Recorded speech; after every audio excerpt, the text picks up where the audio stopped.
এখানে আমি একটা সুন্দর লেখা দেখছি, মত দ্বিমতের স্বাধীনতা। আমি যখন এখানে বসলাম চা খেতে, তখন কিন্তু দেখলাম এই মত দ্বিমতের স্বাধীনতা আমরা এটার জন্যই কিন্তু এই 2000 রক্ত দিয়েছি, এত মানুষ হাত দিয়েছে, পা দিয়েছে, চোখ দিয়েছে।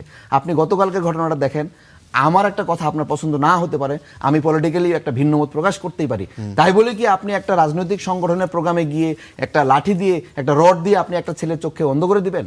আমি একটু আগে আসলাম আমাদের ন্যাশনাল ইনস্টিটিউট অফ অপথলমোলজি থেকে, যে আলিফ নামে যে ছেলেটার চোখটা অন্ধ হয়ে গিয়েছে, তার বাম চোখ পুরো সারা জীবন ধরে মানে সে কখনোই দেখতে পাবে না। আপনি চিন্তা করে দেখেন, আজকে আপনার সন্তানের যদি এই পরিস্থিতি হতো, আপনি কি মেনে নিতে পারতেন? এবং তার বাবা একজন অসুস্থ মানুষ, সে বেড থেকে নামতে পারে না, মা একজন প্রতিবন্ধী, তার ফ্যামিলিতে মেনটেন করার জন্য সে ছাড়া কেউ নাই। আকিজ এসেনশিয়াল সরিষার তেল, স্বাদে ঘ্রাণে সেরা।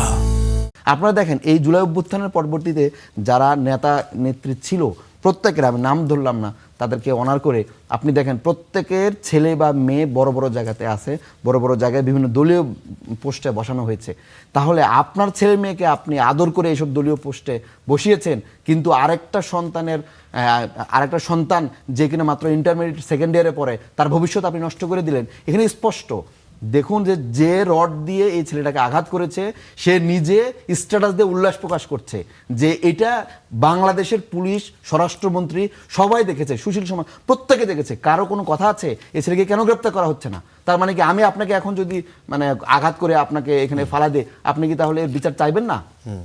এটা যদি হতে থাকে, তাহলে যারা অপরাধী তারা তো মানে আশকারা পেয়ে যাবে, এবং তারা বলতে থাকবে যে হ্যাঁ, দলীয় ছায় থাকলে মনে হয় কোনো ধরনের কোনো বিচার হয় না, তারা দিনকে দিন আরো বেপরোয়া হয়ে যাবে।